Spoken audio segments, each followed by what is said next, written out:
Hey guys, it's your man Black here again. Somehow I'm alive. It's been a crazy couple of days. For those of you who don't know, my birthday was on Monday, and then my hangover was on Tuesday. So now it's Wednesday. I have beaten the hangover back to its black and ugly depths until this weekend where we do battle once again. But in the meantime, I want to get some videos recorded for you guys. I actually have done some things that you guys may want to hear about as far as content goes. So first, we're going to get started with the review of The Killing Joke, the Batman comic book adaptation that came out on Monday.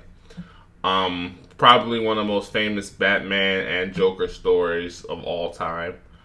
If you haven't read the comic book, I highly recommend you do. It really is that good. It's seen by a lot of people as the definitive Joker story, the definitive Joker origin story too. And it really it's powerful. So because of that, because it's based on this and kind of the way the movie is shot, there will be spoilers involved. So just spoiler free right now. I would say I give the movie probably like a 7.58. It is a faithful adaptation, but the comic book, The Killing Joke itself, is not extremely long. They do cover pretty much all of it, and they cover it very faithfully. But because it's not long enough to fill a 45 to 9, I don't even remember how long the movie was. I think it was an hour long actually. Because it's not long enough to fill that entire time, they actually spend some time with the side story. And I didn't feel that side story really related very well to the actual Killing Joke or the characters relevant to the Killing Joke. So I would have to say I take that away. When I think about an adaptation and what really makes one good, the animation is great. I mean, the animation for these things is always great, and the voice actors, I mean, they're the gods, right? They brought back Kevin Conroy to do Batman and Mark Hamill to do the Joker. So, I mean, you can't even really ask for better voice acting than that.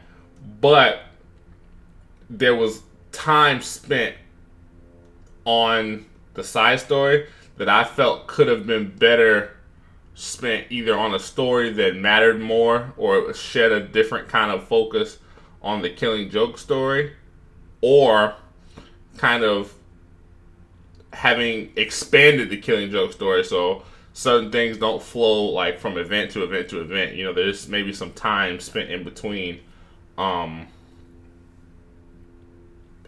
just the actual comics. This is kind of hard to explain without giving you spoilers, but just FYI, guys, right now I'm actually about to start talking spoilers. So if you don't want to hit that, then my review of it, I give it about a 7.58. It's a good movie. If you've never seen the comic book, you should watch the movie. If you have seen the comic book, or if you haven't read the comic book, you should watch the movie. There's really no need to not see it. I know it was in theaters for a while. I wouldn't say it's that good, but definitely find a way to find it somewhere. Okay, so now spoilers. The movie. My issue with the movie is it spends the first half of it on a Batgirl story. No real relevant Bat. It's original content where she's fighting some crime boss who's like a sociopath and is like kind of obsessed with her, and this story kind of showcases her relationship with Batman. She really is the main character, and she kind of interacts with Batman as she's researching this case. And throughout the case, as Batman begins to see how this asshole really is obsessed with her, and is using this obsession to manipulate her, because she's thinking that she's manipulating him by kind of luring him into certain things, but she's really not, because she's not that good yet. She's maybe 19 in this movie. She's been Batgirl for about 3 years. So, good, but not, she's not Batman. She's not Batman. That's the problem. She thinks she's Batman. She assumes that she wants their relationship to be like 1-to-1, equal to equal. But she's not Batman. She's Batgirl. So, Um, so the first story really kind of focuses on that relationship, and it does good, but it's not. It, considering the fact that the Killing Joke isn't really a story about Batgirl, it would have been interesting to see that kind of time spent developing her character, but also building. Like, they don't show the Joker until the Killing Joke aspect of the comic book actually starts, of the movie actually starts. So it's cool in that when he does show up, much like in the comic books, it's completely random, right? He just literally shows up and starts getting into it. But it's not cool because you spend so much time knowing this is a Killing Joke story and wondering what you would think that they would bring something fresh and new to it, and that's what you kind of want. They don't really do that. They do a wonderful adaptation of it where everything that is in the comics is on the screen, and it's shot beautifully and it's voiced beautifully, but it's not anything new or additional or that kind of augments what you already have. And that's kind of my frustration with it. It's good at what it is, but it doesn't kind of push the envelope as far as adding more to that story, or just kind of making me care. Like, so again, this is spoilers, right? Once after the Batgirl story is finished, she ends up after fucking Batman, which is his own thing. But after doing that, then she ends up catching this crime boss, and then she ends up quitting being Batgirl.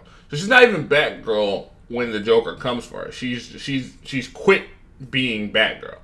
So it's one of those things where it's just like it didn't. If you would have told me nothing else but started the movie saying that, hey, I just quit being Batgirl 2 weeks ago, then I would have been able to skip pretty much all of that. And that's kind of the problem. It didn't feel like one cohesive story. It was two stories that were tacked on to one another. One would mean the one that we paid for, and the other mean, just, I guess, an attempt to lengthen the movie. So, and again, the story would have been interesting if it was. It wasn't not interesting. It was shot well, it was voiced well, all those things were done good. It just wasn't relevant to the story that I kind of assumed we were already getting. Right, this would have been really good for something that was more original content. Right, if this was an original movie, original Joker movie, or original Batgirl movie, and you had this in there, it would have been cool. But with the Killing Joke, you want to see more on Bat. I would have rather what would have been better. I would have rather the time been spent focusing on Commissioner Gordon, right?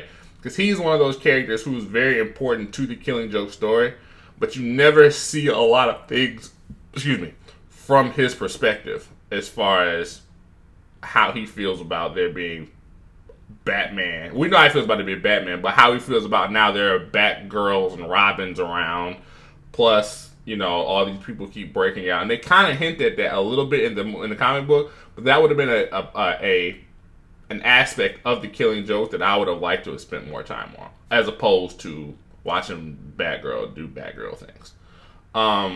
So again, it wasn't bad. I liked it a lot. It's just there is definitely some time that makes it seem disjointed. So anyway, if you guys have seen it, definitely let me know what you thought in the comments below. Please like and subscribe.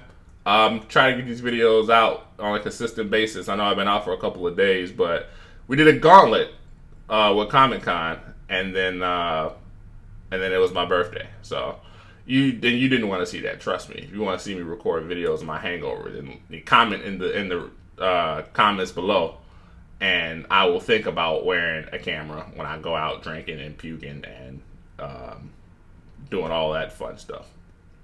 But anyway, in the meantime, it's been your man Black. Thank you for watching, and I hope you guys have a good one.